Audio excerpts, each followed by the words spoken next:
আসসালামু আলাইকুম। সংবাদে আপনাদের সবাইকে স্বাগত জানাচ্ছি। আমি ফিরোজ তোহা। শুরুতেই সংবাদ শিরোনাম।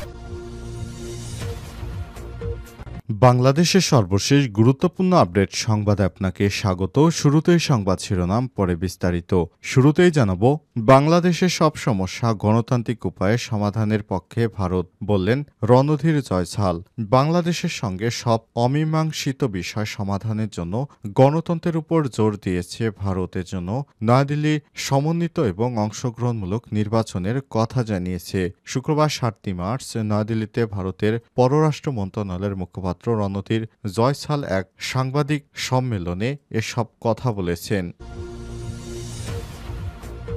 এরপর জানাবো, জুলাই শহীদ আহতদের সম্মানে এনসিপির ইফতার ১০ মার্চ। জুলাই আগস্টে আন্দোলনে সারা দেশে শহীদ ব্যক্তিদের পরিবার এবং আহত ব্যক্তিদের সম্মানে ১০ মার্চ সোমবার রাজধানীর সোহরাওয়ার্দী উদ্যানে ইফতার মাহফিলের আয়োজন করা হয়েছে জাতীয় নাগরিক পার্টি এনসিপির পক্ষ থেকে। পরদিন ১১ মার্চ মঙ্গলবার রাজনৈতিক দল, সুশীল সমাজ, ব্যক্তিবর্গ, ব্যবসায়ী, বিশিষ্ট ব্যক্তিদের সম্মানে ইফতার পার্টি করবে দলটি। এদিকে পিআর পদ্ধতিতে দ্রুত নির্বাচনের আয়োজন করতে হবে বললেন চরমোনাই পীর। ইসলামী আন্দোলন বাংলাদেশের আমির মুফতি সৈয়দ মোহাম্মদ রেজাউল করিম পীর সাহেব চরমোনাই বলেছেন, সংবিধান, নির্বাচন কমিশন, জনপ্রশাসন, পুলিশ, দুদক ও বিচার বিভাগের সংস্কার জরুরি হয়ে দাঁড়িয়েছে। এসব ক্ষেত্রে প্রয়োজনীয় সংস্কার না হলে আগের তিমিরে ফেরত যাওয়ার আশঙ্কা থেকে যাবে। এসব ক্ষেত্রে সংস্কারের পরেই তারপর নির্বাচনের আয়োজন করতে হবে।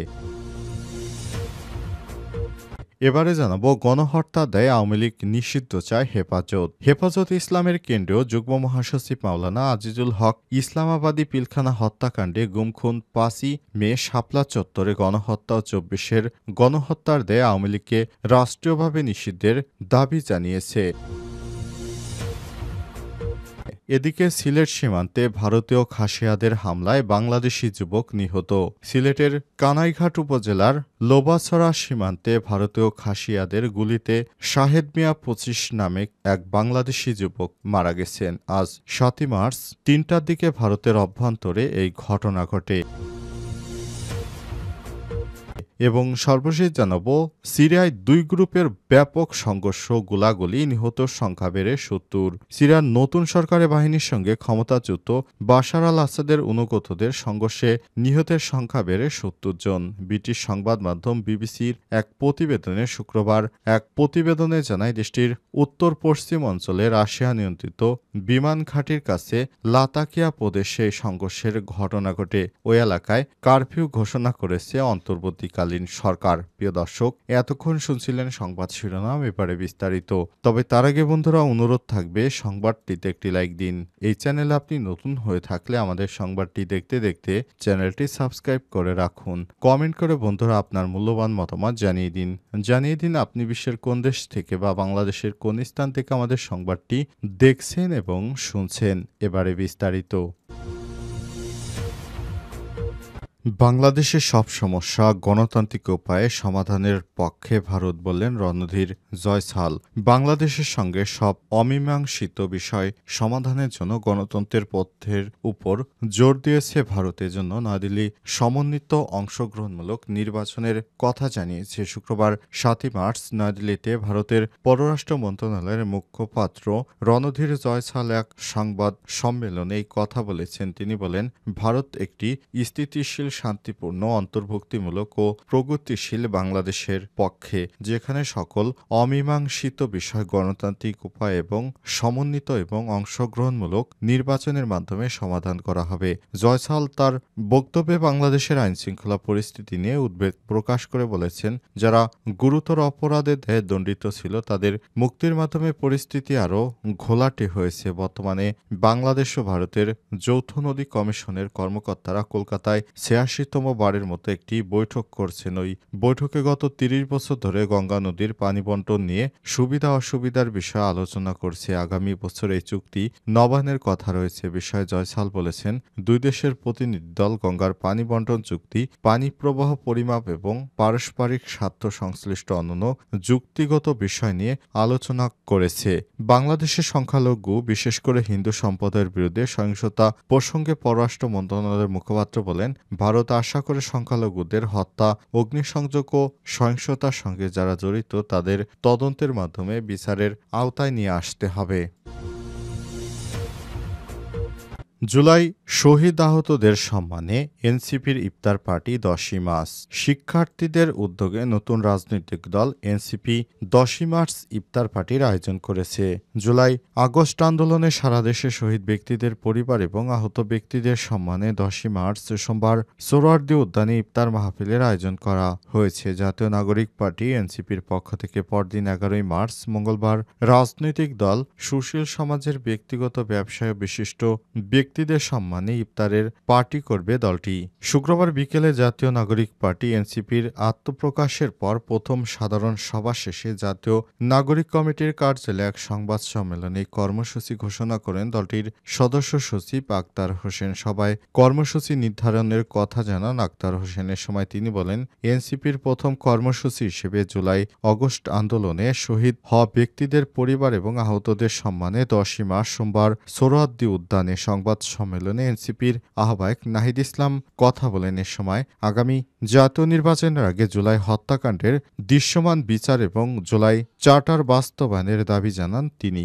এ সময় শিক্ষার্থীরা তাদের নতুন দলের উপর ভরসা রাখতে সবার প্রতি আহ্বান জানান।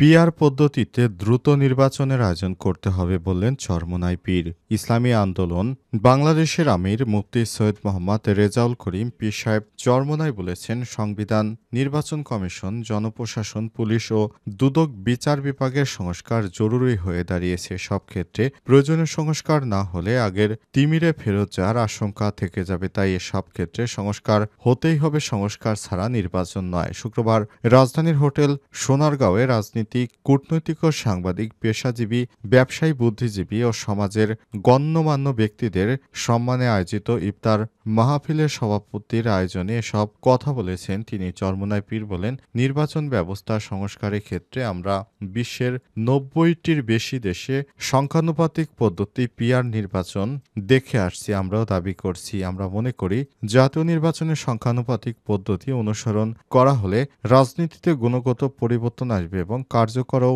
যথাযথ প্রতিনিধিত্বশীল পার্লামেন্ট গঠিত হবে। নির্বাচনে কালো টাকা ও পেশিশক্তির ব্যবহার বন্ধ হবে। মুফতি সৈয়দ মোহাম্মদ রেজাউল করিম আরও বলেছেন, ইসলামী আন্দোলন বাংলাদেশের নির্বাচনহীন পরিস্থিতি দীর্ঘ হোক তা চায় না, বরং নির্বাচনকে সুষ্ঠু, অবাধ এবং নির্বাচন সকলের জন্য সমান সুযোগ নিশ্চিত করতে প্রয়োজনীয় ব্যবস্থা সংস্কার করে দ্রুত নির্বাচনের আয়োজন করতে হবে। তা না হলে নিষিদ্ধ সংগঠন আরও আগের জায়গায় ফিরে আসতে পারবে। তাদেরকে আগের মতো কোনো ধরনের সুযোগ সুবিধা বাংলাদেশে পাবে না, এমনটাও আশাবাদ ব্যক্ত করেছেন তিনি।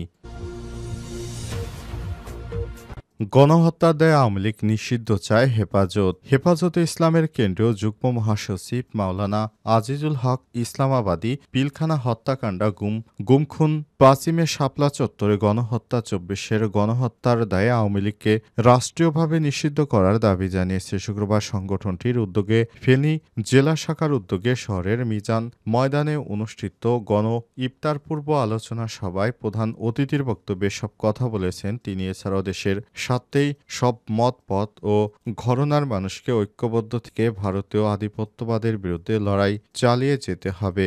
আজিজুল হক ইসলাম আরও বলেছেন, 5ই আগস্টের পর থেকে বাংলাদেশে চরম সংকটকাল অতিক্রম করছে। চতুর্মুখী ষড়যন্ত্র মোকাবেলা করে এগোতে হচ্ছে দেশটাকে। রাস্তাঘাটে অপরিচিত নারী দেখা মাত্রই অযাচিতভাবে তার পোশাক নিয়ে নৈতিক সবক দেয়া ইসলামের দাওয়াতি পন্থার মধ্যে পড়ে না। দাওয়াত এমনভাবে দিতে হবে যাতে কেউ বিব্রতকর অবস্থায় না পড়েন। পুরুষের জন্য চোখের নজর হেফাজত যেমন গুরুত্বপূর্ণ, তেমনি নারীর জন্য পর্দা ও শালীন পোশাক অতি গুরুত্বপূর্ণ। বিশেষত রমজানের পবিত্রতা রক্ষা এ ব্যাপারে নারী পুরুষ উভয়কেই সচেতন থাকতে হবে যাতে কোনো অশালীনতা অন্যের জন্য অসুবিধার কারণ না হয়। এ সময় তিনি আরও বলেছেন, আমরা দেখতে পাচ্ছি দেশে প্রগতিশীল সেকুলার উগ্রতা দিন দিন বাড়ছে, আর তার প্রক্রিয়ায় উলামায়ে কেরামের সম্মিলিত নেতৃত্বের বাইরে গিয়ে হঠকারী কর্মকাণ্ড লক্ষণীয়। কোনো বিচ্ছিন্ন গোষ্ঠী ও ব্যক্তিবর্গের হঠকারী কর্মকাণ্ডের দায় তৌহিদ জনতা নয়, নেতৃত্ব স্থানীয় ওলামায়ে কেরামের পরামর্শ না নিয়ে হুট করে আবেগবশত কোনো ঘটনায় জড়িত হওয়া উচিত নয়।